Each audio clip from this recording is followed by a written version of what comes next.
I just did the video on the male abdominal pain. It's a little bit on the long one, so I'll do a little quick shorty on this one. So if you want to see the main one, the longer version, just follow the link below this one, and you'll be able to see it. So I was talking about constipation, and so basically what I was saying is that constipation, there's you can either treat it, but sometimes it can be very hard. It's more than just giving enema. There's basically three things that happens in constipation. Your stool either get hard, and then after that the peristalsis. So basically the movement of your guts doesn't push it down.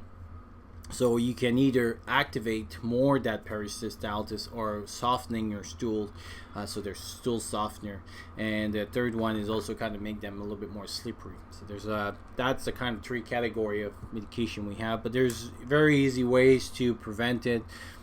By increasing your intake in like things like, for example, olive oil can be helpful with this. Exercise, doing some massage, and I was giving also a warning. Well, not a warning, but a caution that when you use fibers, because a lot of people say, "Oh, I need to eat more fibers," but with fibers you have to also take water, because if you don't, it's actually worsening your constipation.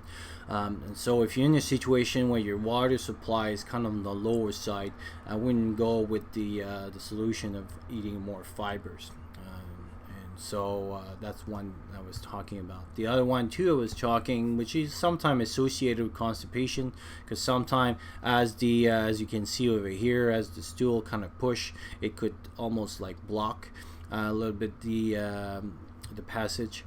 So one that we see a lot in male is over here, exactly that prostate. And so what happens if you have an enlarged prostate? It squeezes that little canal, which we call the urethra, where the urine comes out. And so the really the only solution for those is to put a Foley in. And so basically a Foley is a little catheter, kind of rubbery catheter with a little balloon at the end. And what you do is you put that in, goes into the bladder, and this is what it is here. So you have your bladder and you have your little balloon here, and so it prevents it from coming out, and then all urine that comes here just pours out. And so now you can relieve the urinary retention. It can still happen in women's as well, but it's mostly a male issue. Testicular torsion, I was talking about how it is a surgical emergency. There's one test that you can do. It's called a cremasteric reflex, and basically what it is that you just like when you go to the hospital and they hammer your elbow and it kind of goes, that's a reflex. And so what you do is you stroke the inner thigh here, and you'll see the testicle kind of going up.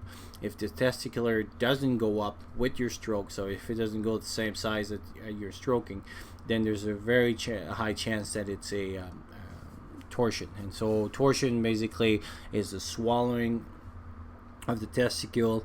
Also a lot of pain happens mostly either after a trauma or the young population. Teenagers will get that a lot. And basically it's a little bit like if you would take a Ziploc bag and then twisted it, and so it gets a little bit bigger. So what you have to do is untwist it. So yeah, if you cannot go, what you do is you do an intorsion of the testicle. So what you do is you hold the testicle between your thumb and forefinger and twist it 180 to 360 degrees towards the other side, and you should have a rapid relief, and the swelling should decrease as well. Also, I was mentioning when you do any abdominal pain, this is to keep in mind. So basically starting from the belly button, you can do lines that square, that people separate it all different ways. But basically what you have here is from the belly button in the middle, you got the right side and left side. So that's from the right side of the belly button and the left side of the belly button. And then on the corner, that means the right lower quadrant and the right upper quadrant. And then you have the left upper quadrant and the left lower quadrant. A zone right above the belly button is called the epigastric. You got the peri-umbilical, so around the umbilical stuff, and you can get umbilical hernia. And then this whole lower zone here, because it's above the pelvis, it's mainly refer as the suprapubic pain. And so sometimes like people will say, but just for the sake of it, below the belly button, if you have like a very large zone here, it's called be suprapubic pain, unless it's very specific. Like for example, an appendicitis will be right lower quadrant pain. So if it's generalized here, just call it suprapubic. And the reason to do this is that each part of our body fits in those, and so if you have, for example, ulcers, you'll have pain here and there and stuff. So that's the main thing. And then I was going through a few algorithms to discuss ways of diagnosing thing. One that is very it's called appendicitis, which is your appendix that gets inflamed. It's a surgical emergency as well, but there's some studies that shows that it can be treated by antibiotic, but those studies shows it's an antibiotic intravenously. So I don't think you could go and go with the venue of the fish antibiotic for those ones. Not that I even agree with those ones, but anyway, there's two or three other tests that you can do. It's called ipsosis. The common one is that basically you put the person on the side and bring their legs straight towards the back. If it increased the pain at the number 3 here, that most likely that's a appendicitis. Obturator, same thing, is that you put the leg at the 90 degree and then you bring the ankle on one side and you kind of twist the inside. And basically what you're trying to do is create inflammation here at the number 3 number.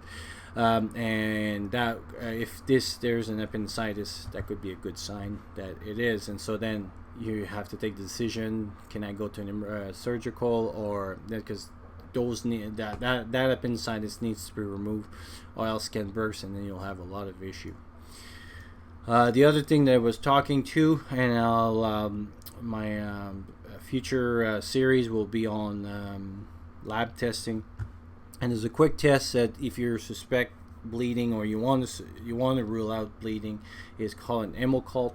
And basically what it is that with that little stick, you take a little bit of stool either directly from the patient, like putting your finger in, or if they have a bowel movement, you just need a little bit. You put that on that little square, then you put some of that liquid in, and then you'll have little zones inside that will tell you if it's positive or negative. If it's positive, that means there's a blood inside, and so they're bleeding, not to a point that it's showing, so it's not a major bleed, but a significant bleed. So sometimes people will come like with 1 month shortness of breath, or feeling fatigue, and basically for 1 month they've been bleeding internally in all their stools, and their hemoglobin is very low now, and so this is why they feel short of breath. So that could be a quick test to do to rule that issue without like CAT scans and lab works and stuff like that. So that was the shorty for the abdominal pain, male. If you want to see the longer version, there'll be a link down, and I'll talk to you soon.